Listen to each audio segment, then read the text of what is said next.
Welcome to CoreLogic's update on housing market conditions for March 2017, brought to you on behalf of Credit Union SA.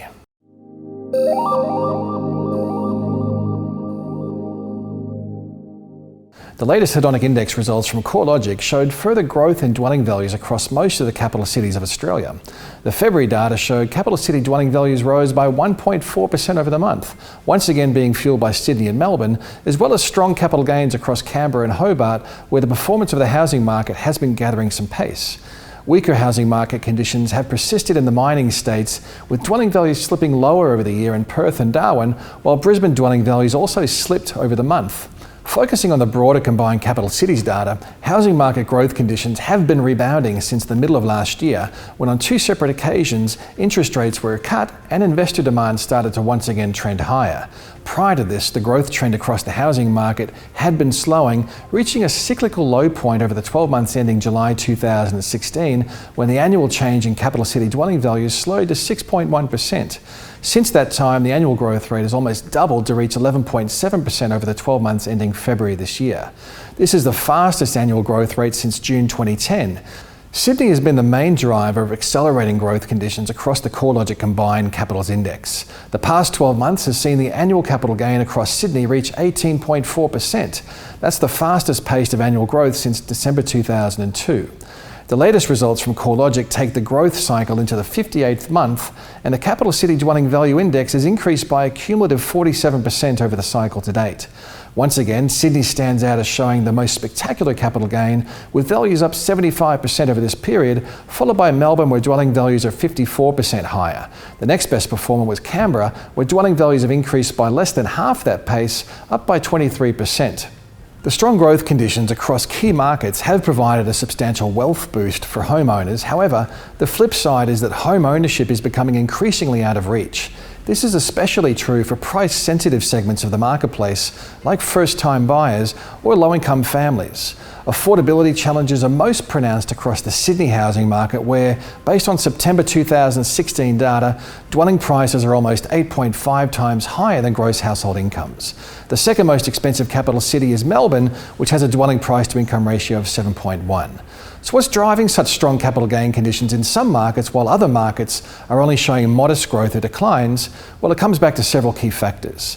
The first is economic conditions. Thanks to their strong services-based economies, Sydney and Melbourne have accounted for the vast majority of full-time jobs growth. Conversely, markets like Perth and Darwin, and to a lesser extent Brisbane, have seen weak economic conditions and flat to negative full-time jobs growth over a sustained period.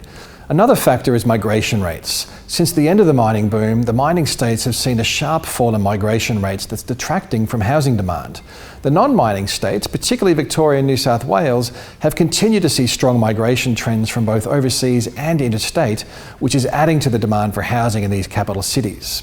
Adelaide saw a 0.6% rise in dwelling values last month, taking the annual growth rate to a low but sustainable 3.5%.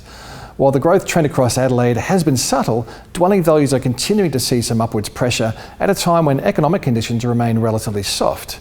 The upwards trend in home values is being supported by a rise in dwelling sales, with settled sales across the state rising by 1.2% over the year. Apart from the modest rate of capital gains, rental yields are substantially higher than the combined capital city average, with houses providing an average gross yield of 4% and units showing a higher yield of 4.7%. The combination of solid rental returns and sustainable capital gains may be attractive to investors who are looking outside of the mature growth cycles of Sydney and Melbourne. It's clear that the housing market is continuing to move through an accelerated phase of growth, which is centred in Sydney and to a lesser extent in Melbourne, Canberra and Hobart. The rebound in the rate of capital gains is being led by a surge in investment demand, which also is being fueled by low interest rates. Despite credit growth for investment purposes flattening in December, we've continued to see other market indicators corroborate the strong capital gain results from CoreLogic over the first 2 months of the year. Auction results have continued on from the strong trend of late 2016, with clearance rates holding consistently around the high 70% to mid 80% range from week to week. The last week of February saw a record number of auctions held for that month, with clearance rates edging even higher despite the large number of auctions, which had the potential to spread buyer numbers more thinly. In fact, the last week of February had the highest combined capital city clearance rate since June 2015. Additionally, advertised listing numbers remain low across the hottest markets, with total advertised listings across Sydney tracking 11% lower from the already low base compared with last year. The last week of February saw Melbourne advertised stock levels 5% lower than a year ago, while Hobart listings are down from a high base, falling by 35%, and Canberra listings were down by 6% compared with a year ago. Low advertised stock levels in these markets are underpinning a sense of buyer urgency, which is contributing to the upwards pressure in housing prices. The low number of homes being advertised for sale helps to explain why auction clearance rates are so high and why private treaty selling times are generally close to historic lows in the strongest markets. Overall, the latest results from the CoreLogic Hedonic Index highlight the performance diversity across Australia's housing market. The continuation of the capital gains rebound is likely to create further discomfort amongst policymakers, particularly in light of the growing debate around affordability and the high level of demand from investors.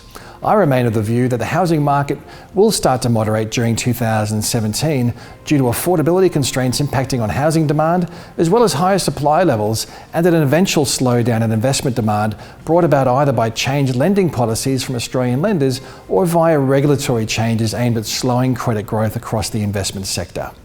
As always, a wide array of housing market data and research can be found at our website, www.corelogic.com.au.